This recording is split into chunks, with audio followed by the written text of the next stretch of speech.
ಓಂ ಶಾಂತಿ. ಇಂದಿನ ದಿನಾಂಕ 7/11/2024. ಪ್ರಾರ್ಥ ಮುರಳಿ ಬಾಪ್ತಾದ ಮಧುಬನ. ಮಧುರ ಮಕ್ಕಳೇ, ಶಿವ ತಂದೆಯು ನಿಮ್ಮ ಎಲ್ಲ ಭಂಡಾರವನ್ನು ಸಂಪನ್ನ ಮಾಡಲು ಬಂದಿದ್ದಾರೆ. ಯಾವಾಗ ನಿಮ್ಮ ಭಂಡಾರವು ತುಂಬಿರುತ್ತದೆಯೋ ಆಗ ಕಾಲಕಂಟಕವು ದೂರವಾಗಿ ಬಿಡುತ್ತದೆ. ಪ್ರಶ್ನೆ: ಜ್ಞಾನವಂತ ಮಕ್ಕಳ ಬುದ್ಧಿಯಲ್ಲಿ ಯಾವ ಒಂದು ಮಾತಿನ ಪಕ್ಕಾ ನಿಶ್ಚಯವಿರುತ್ತದೆ? ಉತ್ತರ: ಅವರಿಗೆ ಈ ದೃಢ ನಿಶ್ಚಯವಿರುತ್ತದೆ, ನಮಗೆ ಸಿಕ್ಕಿರುವ ಪಾತ್ರವು ಎಂದಿಗೂ ಅಳಿಸಿ ಹೋಗುವುದಿಲ್ಲ. ನಾನಾತ್ಮನಲ್ಲಿ 84 ಜನ್ಮಗಳ ಅವಿನಾಶಿ ಪಾತ್ರವು ನಿಗದಿಯಾಗಿದೆ. ಈ ಜ್ಞಾನವು ಬುದ್ಧಿಯಲ್ಲಿದ್ದಾಗ ಜ್ಞಾನವಂತರಾಗಿರುತ್ತಾರೆ, ಇಲ್ಲವೆಂದರೆ ಎಲ್ಲ ಜ್ಞಾನವು ಬುದ್ಧಿಯಿಂದ ಹೊರಟು ಹೋಗುತ್ತದೆ. ಓಂ ಶಾಂತಿ. ತಂದೆಯು ಬಂದು ಆತ್ಮಿಕ ಮಕ್ಕಳ ಪ್ರತಿ ಏನು ಹೇಳುತ್ತಾರೆ? ಏನು ಸೇವೆ ಮಾಡುತ್ತೀರಿ? ಈ ಸಮಯದಲ್ಲಿ ತಂದೆಯು ಆತ್ಮಿಕ ವಿದ್ಯೆಯನ್ನು ಓದಿಸುವಂತಹ ಸೇವೆಯನ್ನು ಮಾಡುತ್ತಿದ್ದಾರೆ. ಇದನ್ನು ನೀವು ತಿಳಿದುಕೊಂಡಿದ್ದೀರಿ. ತಂದೆಯ ಪಾತ್ರವೂ ಇದೆ, ಶಿಕ್ಷಕನ ಪಾತ್ರವೂ ಇದೆ ಹಾಗೂ ಗುರುವಿನ ಪಾತ್ರವೂ ಇದೆ. 3 ಪಾತ್ರವನ್ನು ಬಹಳ ಚೆನ್ನಾಗಿ ಅಭಿನಯಿಸುತ್ತಿದ್ದಾರೆ. ನೀವು ತಿಳಿದುಕೊಂಡಿದ್ದೀರಿ. ಎಲ್ಲರಿಗಾಗಿ ಅವರು ತಂದೆಯೂ ಆಗಿದ್ದಾರೆ, ಸದ್ಗತಿ ಕೊಡುವ ಗುರುವೂ ಆಗಿದ್ದಾರೆ. ಚಿಕ್ಕವರು, ದೊಡ್ಡವರು, ವೃದ್ಧರು ಎಲ್ಲರಿಗಾಗಿ ಅವರೊಬ್ಬರೇ ಆಗಿದ್ದಾರೆ. ಶ್ರೇಷ್ಠ ತಂದೆ, ಶ್ರೇಷ್ಠ ಶಿಕ್ಷಕನಾಗಿದ್ದಾರೆ. ಬೇಹದ್ದಿನ ಶಿಕ್ಷಣವನ್ನು ಕೊಡುತ್ತಾರೆ. ನೀವು ಸಮ್ಮೇಳನದಲ್ಲಿಯೂ ತಿಳಿಸಿಕೊಡಬಹುದು. ನಾವು ಎಲ್ಲರ ಜೀವನದ ಚರಿತ್ರೆಯನ್ನು ತಿಳಿದಿದ್ದೇವೆ. ಪರಮಪಿತ ಪರಮಾತ್ಮ ಶಿವ ತಂದೆಯ ಜೀವನ ಕಥೆಯನ್ನು ತಿಳಿದಿದ್ದೇವೆ. ನಂಬರ್ ವಾರಾಗಿ ಎಲ್ಲವೂ ಬುದ್ಧಿಯಲ್ಲಿರಬೇಕು. ಎಲ್ಲದರ ವಿರಾಟ ರೂಪವು ಅಗತ್ಯವಾಗಿ ಬುದ್ಧಿಯಲ್ಲಿರಬೇಕು. ನಾವೀಗ ಬ್ರಾಹ್ಮಣರಾಗಿದ್ದೇವೆ, ನಂತರ ದೇವತೆಯಾಗುತ್ತೇವೆ, ಅನಂತರ ಕ್ಷತ್ರಿಯ, ವೈಶ್ಯ, ಶೂದ್ರರಾಗುತ್ತೇವೆ. ಇದು ಮಕ್ಕಳಿಗೆ ನೆನಪಿರಬೇಕಲ್ಲವೇ? ನೀವು ಮಕ್ಕಳ ವಿನಃ ಈ ಮಾತುಗಳು ಯಾರ ಬುದ್ಧಿಯಲ್ಲಿಯೂ ಇರುವುದಿಲ್ಲ. ಉತ್ಥಾನ ಹಾಗೂ ಪತನದ ಎಲ್ಲ ರಹಸ್ಯವೂ ಬುದ್ಧಿಯಲ್ಲಿದೆ. ಉತ್ಥಾನದಲ್ಲಿದ್ದೆವು, ಈಗ ಪತನದಲ್ಲಿ ಬಂದಿದ್ದೇವೆ, ಈಗ ಮಧ್ಯದಲ್ಲಿದ್ದೇವೆ. ನಾವು ಶೂದ್ರರೂ ಅಲ್ಲ, ಸಂಪೂರ್ಣ ಬ್ರಾಹ್ಮಣರೂ ಆಗಿಲ್ಲ. ಒಂದು ವೇಳೆ ಈಗ ಪಕ್ಕ ಬ್ರಾಹ್ಮಣರಿರುವುದಾದರೆ ಯಾವುದೇ ಶೂದ್ರತನದ ನಡತೆ ಇರಬಾರದು. ಬ್ರಾಹ್ಮಣರಲ್ಲಿಯೂ ನಂತರ ಶೂದ್ರತನ ಬಂದು ಬಿಡುತ್ತದೆ. ಇದನ್ನೂ ಸಹ ನೀವು ತಿಳಿದುಕೊಂಡಿದ್ದೀರಿ. ಎಂದಿನಿಂದ ಪಾಪವನ್ನು ಆರಂಭ ಮಾಡಿದ್ದೇವೆ. ಯಾವಾಗ ಕಾಮಚಿತೆಯ ಮೇಲೆ ಹತ್ತುತ್ತೇವೆ ಎಂಬುದು ಈಗ ನಿಮ್ಮ ಬುದ್ಧಿಯಲ್ಲಿ ಪೂರ್ಣ ಚಕ್ರವಿದೆ.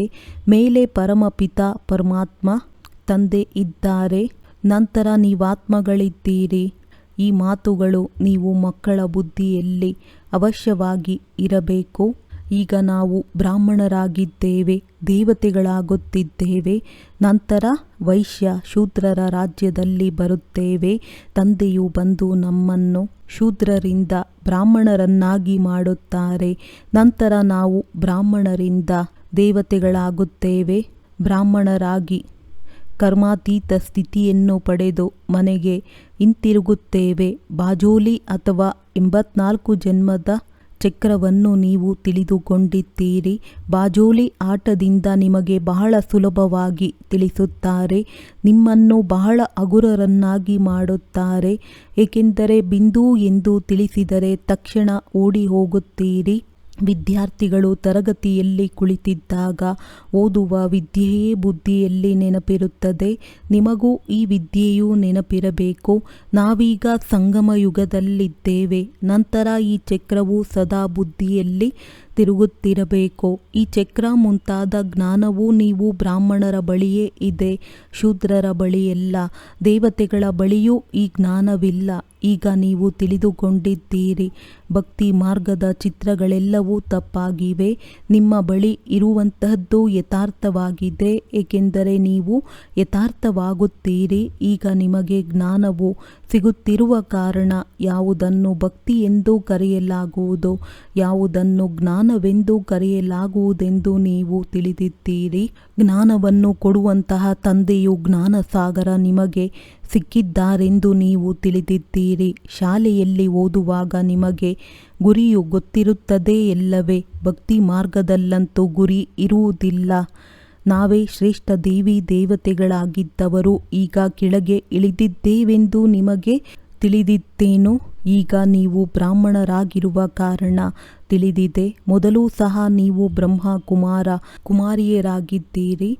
ಪ್ರಜಾಪಿತ ಬ್ರಹ್ಮನ ಹೆಸರಂತೂ ಪ್ರಸಿದ್ಧವಾಗಿದೆ. ಪ್ರಜಾಪಿತ ಮನುಷ್ಯನಾಗಿದ್ದಾರಲ್ಲವೇ? ಅವರಿಗೆ ಇಷ್ಟೊಂದು ಮಕ್ಕಳಿರುವಾಗ ಅವಶ್ಯವಾಗಿ ದತ್ತು ಮಕ್ಕಳಾಗಿರಬಹುದು. ಎಷ್ಟೊಂದು ದತ್ತು ಮಕ್ಕಳಿದ್ದಾರೆ.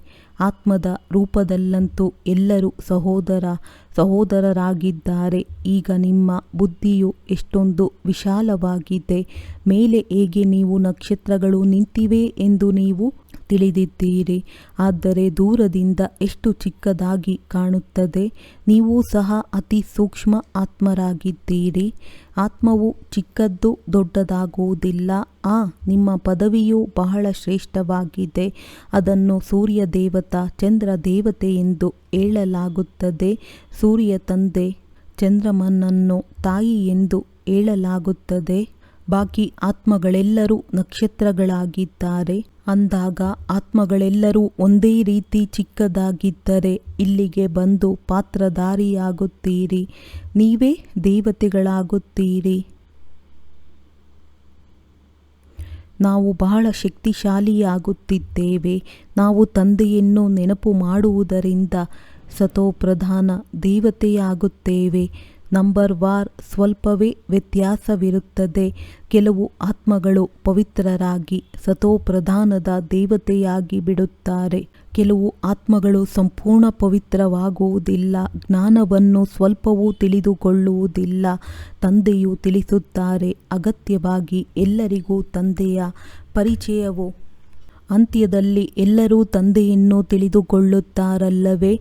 ವಿನಾಶದ ಸಮಯದಲ್ಲಿ ತಂದೆಯು ಬಂದಿದ್ದಾರೆಂದು ಎಲ್ಲರಿಗೂ ತಿಳಿಯುತ್ತದೆ. ಈಗಲೂ ಕೆಲವರಿಗೆ ಅಗತ್ಯವಾಗಿ ಭಗವಂತ ಎಲ್ಲಿಯೋ ಬಂದಿರಬೇಕು, ಆದರೆ ತಿಳಿಯುತ್ತಿಲ್ಲವೆಂದು ಹೇಳುತ್ತಾರೆ. ಯಾವುದಾದರೂ ರೂಪದಲ್ಲಿ ಬರುತ್ತಾರೆಂದು ತಿಳಿಯುತ್ತಾರೆ. ಮನುಷ್ಯರ ಮತವಂತೂ ಬಹಳ ಇದೆಯಲ್ಲವೇ? ನಿಮ್ಮದೊಂದೇ ಈಶ್ವರಿಯ ಮತವಾಗಿದೆ. ನೀವು ಈಶ್ವರಿಯ ಮತದಿಂದ ಏನಾಗುತ್ತೀರಿ? ಒಂದಾಗಿದೆ ಮನುಷ್ಯರ ಮತ, ಮತ್ತೊಂದಾಗಿದೆ ಈಶ್ವರಿಯ ಮತವಾಗಿದೆ. ದೇವತೆಗಳಿಗೂ ಮತವನ್ನು ಯಾರು ಕೊಟ್ಟರು?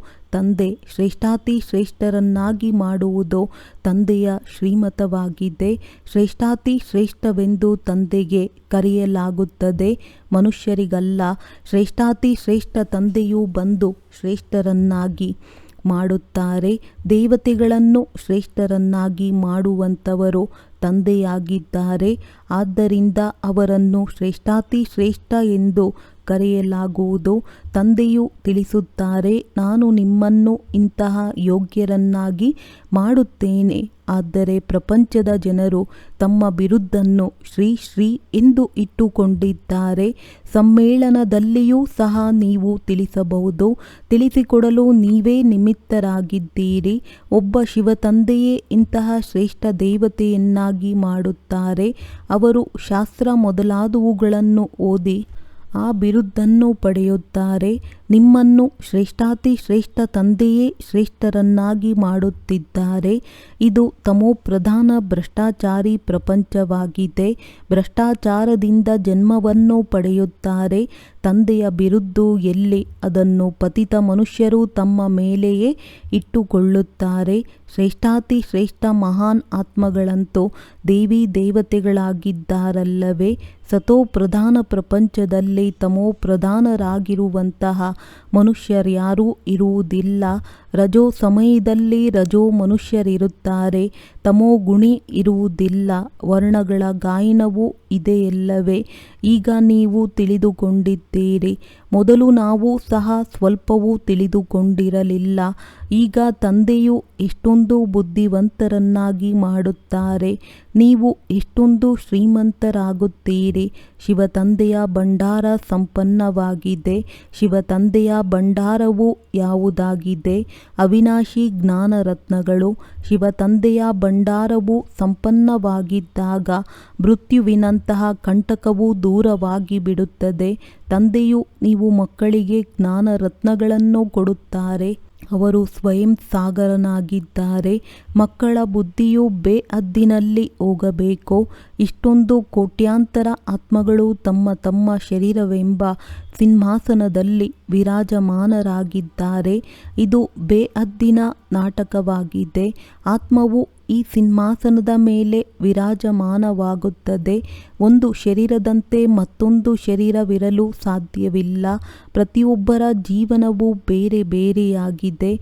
ಇದನ್ನು ಈಶ್ವರನ ಲೀಲೆ ಎಂದು ಕರೆಯಲಾಗುವುದು. ಪ್ರತಿಯೊಬ್ಬರಿಗೂ ಹೇಗೆ ಅವಿನಾಶಿ ಪಾತ್ರವು ಸಿಕ್ಕಿದೆ. ಇಷ್ಟೊಂದು ಚಿಕ್ಕ ಆತ್ಮನಲ್ಲಿ 84 ಜನ್ಮಗಳ ಪಾತ್ರವು ತುಂಬಲ್ಪಟ್ಟಿದೆ. ಅತಿ ಸೂಕ್ಷ್ಮವಾಗಿದೆ. ಇಷ್ಟೊಂದು ಅದ್ಭುತವಾದದ್ದು ಯಾವುದೂ ಇಲ್ಲ. ಇಷ್ಟೊಂದು ಸೂಕ್ಷ್ಮ ಆತ್ಮನಲ್ಲಿ ಎಷ್ಟೊಂದು ಪಾತ್ರವು ತುಂಬಿದೆ. ಆ ಪಾತ್ರವನ್ನು ಇಲ್ಲಿಯೇ ಅಭಿನಯಿಸುತ್ತದೆ. ಸೂಕ್ಷ್ಮವತನದಲ್ಲಿ ಯಾವುದೇ ಪಾತ್ರವನ್ನು ಅಭಿನಯಿಸುವುದಿಲ್ಲ. ತಂದೆಯು ಎಷ್ಟೊಂದು ಚೆನ್ನಾಗಿ ತಿಳಿಸುತ್ತಾರೆ. ನೀವು ತಂದೆಯ ಮೂಲಕ ಎಲ್ಲವನ್ನೂ ತಿಳಿದುಕೊಂಡು ಬಿಡುತ್ತೀರಿ. ಇದೇ ಜ್ಞಾನವಾಗಿದೆ. ಎಲ್ಲರ ಆಂತರ್ಯದಲ್ಲಿರುವಂಥದ್ದನ್ನು ತಿಳಿದಿರುವುದು ಎಂದಲ್ಲ. ಅವರು ತಿಳಿದಿರುವ ಜ್ಞಾನವೇ ನಿಮ್ಮಲ್ಲಿ ಇಮರ್ಜ್ ಆಗುತ್ತಾ ಹೋಗುತ್ತದೆ. ಆ ಜ್ಞಾನದಿಂದ ನೀವು ಇಷ್ಟೊಂದು ಶ್ರೇಷ್ಠ ಪದವಿಯನ್ನು ಪಡೆಯುತ್ತೀರಿ. ಇದು ಸಹ ತಿಳುವಳಿಕೆಯಾಗಿದೆಯಲ್ಲವೇ? ತಂದೆಯು ಬೀಜರೂಪನಾಗಿದ್ದಾರೆ. ಅವರಲ್ಲಿ ವೃಕ್ಷದ ಆದಿ ಮಧ್ಯ ಅಂತ್ಯದ ಜ್ಞಾನವಿದೆ. ಮನುಷ್ಯರಂತೂ ಲಕ್ಷಾಂತರ ವರ್ಷಗಳ ಆಯಸ್ಸನ್ನು ಕೊಟ್ಟು ಬಿಟ್ಟಿದ್ದಾರೆ. ಆದ್ದರಿಂದ ಅವರಿಗೆ ಜ್ಞಾನದ ತಿಳುವಳಿಕೆಯು ಬರಲು ಸಾಧ್ಯವಿಲ್ಲ. ಈಗ ನಿಮಗೆ ಸಂಗಮಯುಗದಲ್ಲಿ ಈ ಎಲ್ಲ ಜ್ಞಾನವು ಸಿಗುತ್ತಿದೆ. ತಂದೆಯ ಮುಖಾಂತರ ನೀವು ಇಡೀ ಸೃಷ್ಟಿ ಚಕ್ರದ ಜ್ಞಾನವನ್ನು ತಿಳಿದುಕೊಳ್ಳುತ್ತೀರಿ. ಇದಕ್ಕೆ ಮೊದಲು ನೀವು ಸಹ ಏನೂ ತಿಳಿದುಕೊಂಡಿರಲಿಲ್ಲ. ಈಗ ನೀವು ಸಂಗಮದಲ್ಲಿದ್ದೀರಿ. ಇದು ನಿಮ್ಮ ಅಂತಿಮ ಜನ್ಮವಾಗಿದೆ. ನೀವು ಪುರುಷಾರ್ಥ ಮಾಡುತ್ತಾ ಮಾಡುತ್ತಾ ಸಂಪೂರ್ಣ ಬ್ರಾಹ್ಮಣರಾಗಿ ಬಿಡುತ್ತೀರಿ. ಈಗ ಇನ್ನೂ ಆಗಿಲ್ಲ. ಈಗ ಒಳ್ಳೊಳ್ಳೆಯ ಮಕ್ಕಳು ಸಹ ಬ್ರಾಹ್ಮಣ ಮಕ್ಕಳು ಸಹ ಶೂದ್ರರಾಗಿ ಬಿಡುತ್ತಾರೆ. ಇದಕ್ಕೆ ಮಾಯೆಗೆ ಸೋಲುವುದು ಎಂದು ಕರೆಯಲಾಗುವುದು. ತಂದೆಯ ಮಡಿಲಿನಿಂದ ಸೋತು ರಾವಣನ ಮಡಿಲಿಗೆ ಹೊರಟು ಹೋಗುತ್ತಾರೆ. ಶ್ರೇಷ್ಠರಾಗುವ ತಂದೆಯ ಮಡಿಲು ಎಲ್ಲಿ? ಭ್ರಷ್ಟ ರಾವಣನ ಮಡಿಲೆಲ್ಲಿ? ಸೆಕೆಂಡಿನಲ್ಲಿ ಜೀವನ್ಮುಕ್ತಿ, ಸೆಕೆಂಡಿನಲ್ಲಿ ಪೂರ್ಣ ದುರ್ದಶೆಯಾಗಿ ಬಿಡುತ್ತದೆ. ಹೇಗೆ ದುರ್ದಶೆಯಾಗುತ್ತದೆ ಎಂದು ಬ್ರಾಹ್ಮಣ ಮಕ್ಕಳು ಚೆನ್ನಾಗಿ ತಿಳಿದುಕೊಂಡಿದ್ದೀರಿ. ಇಂದು ತಂದೆಯವರಾಗಿ ನಾಳೆ ಮತ್ತೆ ಮಾಯೆಯ ಮುಷ್ಟಿಯಲ್ಲಿ ಬಂದು ರಾವಣನದಾಗುತ್ತಾರೆ. ಮತ್ತೆ ನೀವು ಅವರನ್ನು ಕಾಪಾಡಲು ಪ್ರಯತ್ನ ಪಡುತ್ತೀರಿ. ಆಗ ಕೆಲವರು ಉಳಿದುಕೊಂಡು ಬಿಡುತ್ತಾರೆ. ಹೇಗೆ ಮುಳುಗುವವರನ್ನು ಕಾಪಾಡಲು ಪ್ರಯತ್ನ ಪಡುವುದನ್ನು ನೀವು ನೋಡುತ್ತೀರಲ್ಲವೇ? ಎಷ್ಟೊಂದು ಕಷ್ಟವಾಗುತ್ತದೆ. ತಂದೆಯು ಕುಳಿತು ಮಕ್ಕಳಿಗೆ ತಿಳಿಸುತ್ತಾರೆ. ನೀವಿಲ್ಲಿ ಶಾಲೆಯಲ್ಲಿ ಓದುತ್ತಿದ್ದೀರಲ್ಲವೇ? ನಾವು ಹೇಗೆ ಚಕ್ರವನ್ನು ಸುತ್ತಿ ಹಾಕಿಕೊಂಡು ಬರುತ್ತೇವೆಂದು ನಿಮಗೆ ತಿಳಿದಿದೆ. ಹೀಗೆ ಮಾಡಿ ಎಂದು ನೀವು ಮಕ್ಕಳಿಗೆ ಶ್ರೀಮತವೂ ಸಿಗುತ್ತದೆ. ಅಗತ್ಯವಾಗಿ ಭಗವಾನ್ ವಾಚವೂ ಇದೆ. ಅದು ಅವರ ಶ್ರೀಮತವಾಯಿತಲ್ಲವೇ? ನಾನು ನೀವು ಮಕ್ಕಳನ್ನು ಈಗ ಶೂದ್ರರಿಂದ ದೇವತೆಯನ್ನಾಗಿ ಮಾಡಲು ಬಂದಿದ್ದೇನೆ. ಈಗ ಕಲಿಯುಗದಲ್ಲಿ ಶೂದ್ರ ಸಂಪ್ರದಾಯವಿದೆ. ಈಗ ಕಲಿಯುಗ ಮುಗಿಯುತ್ತಾ ಇದೆ ಎಂದು ನೀವು ತಿಳಿದುಕೊಂಡಿದ್ದೀರಿ. ನೀವೀಗ ಸಂಗಮದಲ್ಲಿ ಕುಳಿತಿದ್ದೀರಿ. ಇದು ತಂದೆಯ ಮುಖಾಂತರ ನಿಮಗೆ ಜ್ಞಾನವೂ ಸಿಕ್ಕಿದೆ. ಶಾಸ್ತ್ರಗಳಲ್ಲೇನೆಲ್ಲವನ್ನು ಮಾಡಿದ್ದಾರೆಯೋ ಅವುಗಳಲ್ಲಿ ಮನುಷ್ಯರ ಮತವಿದೆ. ಈಶ್ವರನಂತೂ ಶಾಸ್ತ್ರಗಳನ್ನು ಮಾಡಿಲ್ಲ. ಒಂದೇ ಗೀತೆಗೆ ಎಷ್ಟೊಂದು ಹೆಸರುಗಳನ್ನಿಟ್ಟಿದ್ದಾರೆ. ಗಾಂಧಿ ಗೀತೆ, ಟಾಗೂರ್ ಗೀತೆ ಮೊದಲಾದವುಗಳು ಬಹಳಷ್ಟು ಹೆಸರುಗಳಿವೆ. ಮನುಷ್ಯರು ಗೀತೆಯನ್ನೇಕೆ ಅಷ್ಟೊಂದು ಓದುತ್ತಾರೆ? ಏನನ್ನೂ ತಿಳಿದುಕೊಂಡಿಲ್ಲ. ಒಂದೇ ಅಧ್ಯಾಯವನ್ನು ತೆಗೆದುಕೊಂಡು ತಮ್ಮದೇ ಆದಂತಹ ರೀತಿಯಲ್ಲಿ ಅರ್ಥವನ್ನು ತಿಳಿಸುತ್ತಾರೆ. ಅದೆಲ್ಲವೂ ಮನುಷ್ಯರಿಂದ ಮಾಡಲ್ಪಟ್ಟಿರುವುದಾಗಿದೆಯಲ್ಲವೇ? ನೀವು ಹೇಳಬಹುದು, ಮನುಷ್ಯರ ಮತದಿಂದ ಮಾಡಲ್ಪಟ್ಟಿರುವ ಗೀತೆಯನ್ನು ಓದಿರುವುದರಿಂದ ಈ ಸ್ಥಿತಿಯು ಒದಗಿದೆ. ಗೀತೆಯು ಮೊದಲನೇ ಸ್ಥಾನದ ಶಾಸ್ತ್ರವಾಗಿದೆ. ಅದು ದೇವಿ ದೇವತಾ ಧರ್ಮದ ಶಾಸ್ತ್ರವಾಗಿದೆ. ಇದು ನಿಮ್ಮ ಬ್ರಾಹ್ಮಣ ಕುಲವಾಗಿದೆ. ಇದು ಸಹ ಬ್ರಾಹ್ಮಣ ಧರ್ಮವಾಗಿದೆಯಲ್ಲವೇ? ಎಷ್ಟೊಂದು ಧರ್ಮಗಳಿವೆ. ಯಾರ್ಯಾರು ಯಾವ ಧರ್ಮಗಳನ್ನು ರಚಿಸಿದ್ದಾರೆಯೋ ಆ ಧರ್ಮಕ್ಕೆ ಅವರ ಹೆಸರು ಬರುತ್ತದೆ. ಜೈನರು ಮಹಾವೀರನೆಂದು ಹೇಳುತ್ತಾರೆ.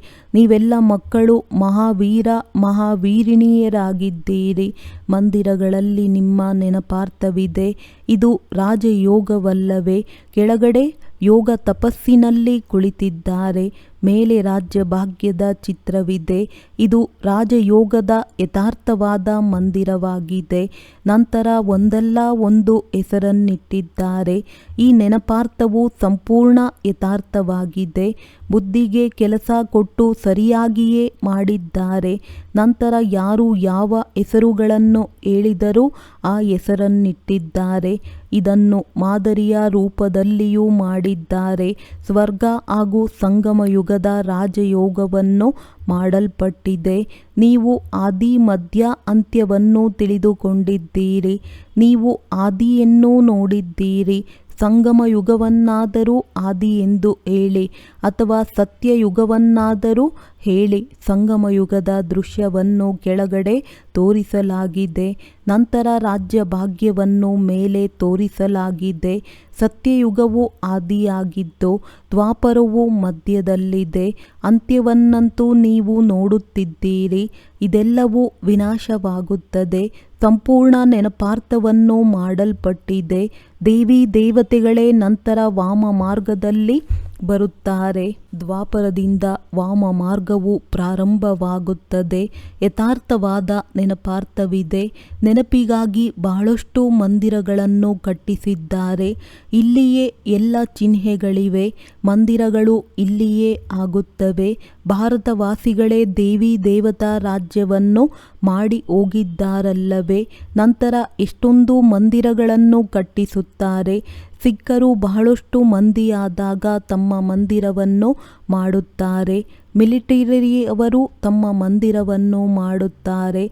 ಭಾರತವಾಸಿಗಳು ತಮ್ಮ ಕೃಷ್ಣ ಅಥವಾ ಲಕ್ಷ್ಮೀನಾರಾಯಣನ ಮಂದಿರವನ್ನು ಕಟ್ಟಿಸುತ್ತಾರೆ. ಹನುಮಂತ ಗಣೇಶನ ಮಂದಿರವನ್ನು ಕಟ್ಟಿಸುತ್ತಾರೆ. ಈ ಸೃಷ್ಟಿ ಚಕ್ರವು ಹೇಗೆ ತಿರುಗುತ್ತದೆ, ಹೇಗೆ ಸ್ಥಾಪನೆ ವಿನಾಶ ಪಾಲನೆಯಾಗುತ್ತದೆ ಎಂದು ನೀವೇ ತಿಳಿದಿದ್ದೀರಿ. ಇದನ್ನು ಅಂಧಕಾರವುಳ್ಳಂತಹ ರಾತ್ರಿ ಎಂದು ಕರೆಯಲಾಗುವುದು. ಬ್ರಹ್ಮನ ದಿನ ಬ್ರಹ್ಮನ ರಾತ್ರಿ ಎಂದು ಗಾಯನವಿದೆ. ಏಕೆಂದರೆ ಬ್ರಹ್ಮನೇ ಚಕ್ರದಲ್ಲಿ ಬರುತ್ತಾರೆ. ಈಗ ನೀವು ಬ್ರಾಹ್ಮಣರಾಗಿದ್ದೀರಿ, ನಂತರ ದೇವತೆಯಾಗುತ್ತೀರಿ. ಬ್ರಹ್ಮನೇ ಮುಖ್ಯವಾದವರಾದರಲ್ಲವೇ? ಮುಖ್ಯವಾಗಿ ಬ್ರಹ್ಮನನ್ನು ಇಡುವುದೋ ಅಥವಾ ವಿಷ್ಣುವನ್ನು ಇಡುವುದೋ? ಬ್ರಹ್ಮನು ರಾತ್ರಿಯವರಾಗಿದ್ದಾರೆ, ವಿಷ್ಣು ಹಗಲಿನವರಾಗಿದ್ದಾರೆ. ಬ್ರಹ್ಮನೇ ರಾತ್ರಿಯಿಂದ ಹಗಲಿಗೆ ಬರುತ್ತಾರೆ. ಹಗಲಿನಿಂದ ನಂತರ 84 ಜನ್ಮಗಳಾದ ಮೇಲೆ ರಾತ್ರಿಯಲ್ಲಿ ಬರುತ್ತಾರೆ. ಇದು ಎಷ್ಟೊಂದು ಸಹಜವಾದ ತಿಳುವಳಿಕೆಯಾಗಿದೆ.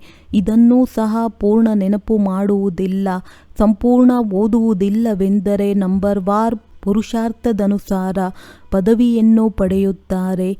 ಎಷ್ಟೆಷ್ಟು ನೆನಪು ಮಾಡುತ್ತೀರಿ ಅಷ್ಟಷ್ಟು ಸತೋ ಪ್ರಧಾನರಾಗುತ್ತೀರಿ. ಸತೋ ಪ್ರಧಾನವಾಗಿದ್ದ ಭಾರತ ತಮೋ ಪ್ರಧಾನವಾಗಿದೆ. ಮಕ್ಕಳಲ್ಲಿ ಎಷ್ಟೊಂದು ಜ್ಞಾನವಿದೆ. ಈ ಜ್ಞಾನವನ್ನು ಸ್ಮರಣೆ ಮಾಡಬೇಕು. ಈ ಜ್ಞಾನವು ಹೊಸ ಪ್ರಪಂಚಕ್ಕಾಗಿಯೇ ಇದೆ. ಇದನ್ನು ಬೇಹದ್ದಿನ ತಂದೆಯೇ ಬಂದು ಕೊಡುತ್ತಾರೆ. ಎಲ್ಲ ಮನುಷ್ಯರು ಬೇಹದ್ದಿನ ತಂದೆಯನ್ನು ನೆನಪು ಮಾಡುತ್ತಾರೆ. ಆಂಗ್ಲರು ಸಹ ಓ ಗಾಡ್ ಫಾದರ್ ಮುಕ್ತಿದಾತ ಎಂದು ಕರೆಯುತ್ತಾರೆ. ಮಾರ್ಗದರ್ಶಕನ ಅರ್ಥವಂತೂ ನೀವು ಮಕ್ಕಳ ಬುದ್ಧಿಯಲ್ಲಿದೆ. ತಂದೆಯು ಬಂದು ದುಃಖದ ಪ್ರಪಂಚವಾಗಿರುವ ಕಬ್ಬಿಣದ ಯುಗದಿಂದ ಬಿಡಿಸಿ ಚಿನ್ನದ ಯುಗದಲ್ಲಿ ಕರೆದೊಯ್ಯುತ್ತಾರೆ. ಚಿನ್ನದ ಯುಗ ಅಗತ್ಯವಾಗಿ ಕಳೆದು ಹೋಗಿದೆ, ಆದ್ದರಿಂದ ಅದನ್ನು ನೆನಪು ಮಾಡುತ್ತಾರೆ. ನೀವು ಮಕ್ಕಳಿಗೆ ಆಂತರ್ಯದಲ್ಲಿ ಬಹಳ ಖುಷಿ ಇರಬೇಕಾಗಿದೆ ಹಾಗೂ ದೈವಿ ಕರ್ಮವನ್ನು ಮಾಡಬೇಕಾಗಿದೆ. ಒಳ್ಳೆಯದು. ಮಧುರಾತಿ ಮಧುರ ಅಗಲಿ ಹೋಗಿ ಮರಳಿ ಸಿಕ್ಕಿರುವಂತಹ ಮಕ್ಕಳಿಗೆ ಪ್ರೀತಿಯ ಮಾತ್ಪಿತಾ ಬಾಪ್ ತಾದಾರವರ ನೆನಪು, ಪ್ರೀತಿ ಹಾಗೂ ನಮಸ್ತೆ. ಆತ್ಮೀಯ ಮಕ್ಕಳಿಗೆ ಆತ್ಮೀಯ ತಂದೆಯ ನಮಸ್ತೆ. ಧಾರಣೆಗಾಗಿ ಮುಖ್ಯ ಸಾರ. ತಂದೆಯಿಂದ ಯಾವ ಅವಿನಾಶಿ ಜ್ಞಾನ ರತ್ನಗಳ ಅಪಾರ ಖಜಾನೆಯೂ ಸಿಗುತ್ತಿದೆ. ಅದನ್ನು ಸ್ಮೃತಿಯಲ್ಲಿಟ್ಟುಕೊಂಡು ಬುದ್ಧಿಯನ್ನು ಬೇಅದ್ದಿನ ಕಡೆ ಕರೆದೊಯ್ಯಬೇಕಾಗಿದೆ. ಈ ಬೇಅದ್ದಿನ ನಾಟಕದಲ್ಲಿ ಆತ್ಮಗಳೆಲ್ಲರೂ ಹೇಗೆ ತಮ್ಮ ತಮ್ಮ ಸಿಂಹಾಸನದಲ್ಲಿ ವಿರಾಜಮಾನವಾಗಿದ್ದಾರೆ, ಈ ಈಶ್ವರಿಯ ಲೀಲೆಯನ್ನು ಸಾಕ್ಷಿಯಾಗಿ ನೋಡಬೇಕು. ಸದಾ ಬುದ್ಧಿಯಲ್ಲಿರಲಿ, ನಾವು ಸಂಗಮಯುಗಿ ಬ್ರಾಹ್ಮಣರಾಗಿದ್ದೇವೆ. ನಮಗೆ ತಂದೆಯ ಶ್ರೇಷ್ಠ ಮಡಿಲು ಸಿಕ್ಕಿದೆ. ನಾವೀಗ ರಾವಣನ ಮಡಿಲಿಗೆ ಹೋಗುವುದಿಲ್ಲ. ನಾವು ಮುಳುಗುವಂಥವರನ್ನು ರಕ್ಷಿಸುವುದೇ ನಮ್ಮ ಕರ್ತವ್ಯವಾಗಿದೆ. ವರದಾನ. ವ್ಯರ್ಥ ಸಂಕಲ್ಪ ರೂಪಿ ಕಂಬಗಳನ್ನು ಆಧಾರ ಮಾಡಿಕೊಳ್ಳುವ ಬದಲು ಸರ್ವ ಸಂಬಂಧದ ಅನುಭವವನ್ನು ಹೆಚ್ಚಿಸಿಕೊಳ್ಳುವಂತಹ ಸತ್ಯ ಸ್ನೇಹಿ ಭವ. ಮಾಯೆ ಬಲಹೀನ ಸಂಕಲ್ಪಗಳನ್ನು ಶಕ್ತಿಶಾಲಿ ಮಾಡುವುದಕ್ಕಾಗಿ ಬಹಳ ರಾಯಲ್ ಕಂಬವನ್ನು ಹಾಕುವುದು, ಪದೇ ಪದೇ ಇದೇ ಸಂಕಲ್ಪ ಕೊಡುವುದು. ಈಗಂತೂ ಹಾಗೇ ಆಗುವುದು. ದೊಡ್ಡ ದೊಡ್ಡವರೂ ಸಹ ಹೀಗೆ ಮಾಡುತ್ತಾರೆ. ಸಂಪೂರ್ಣವಂತೂ ಇನ್ನೂ ಯಾರೂ ಆಗಿಲ್ಲ. ಖಂಡಿತ ಯಾವುದಾದರೂ ಒಂದು ಬಲಹೀನತೆ ಇದ್ದೇ ಇರುತ್ತದೆ. ಈ ವ್ಯರ್ಥ ಸಂಕಲ್ಪ ರೂಪಿ ಕಂಬ ಬಲಹೀನತೆಯನ್ನು ಇನ್ನೂ ಶಕ್ತಿಶಾಲಿಯಾಗಿ ಮಾಡುವುದು. ಈಗ ಇಂತಹ ಕಂಬದ ಆಧಾರವನ್ನು ಪಡೆಯುವುದರ ಬದಲು ಸರ್ವ ಸಂಬಂಧಗಳ ಅನುಭವವನ್ನು ಹೆಚ್ಚಿಸಿಕೊಳ್ಳಿ. ಸಾಕಾರ ರೂಪದಲ್ಲಿ ಜೊತೆಯ ಅನುಭವ ಮಾಡುತ್ತಾ ಸತ್ಯ ಸ್ನೇಹಿಯಾಗಿ. ಸ್ಲೋಗನ್. ಸಂತುಷ್ಟತೆ ಎಲ್ಲಕ್ಕಿಂತ ದೊಡ್ಡ ಗುಣವಾಗಿದೆ. ಯಾರು ಸದಾ ಸಂತುಷ್ಟರಾಗಿರುತ್ತಾರೆ ಅವರೇ ಪ್ರಭು ಪ್ರಿಯ, ಲೋಕಪ್ರಿಯ ಹಾಗೂ ಸ್ವಯಂ ಪ್ರಿಯ ಆಗುತ್ತಾರೆ. ಒಳ್ಳೆಯದು. ಓಂ ಶಾಂತಿ.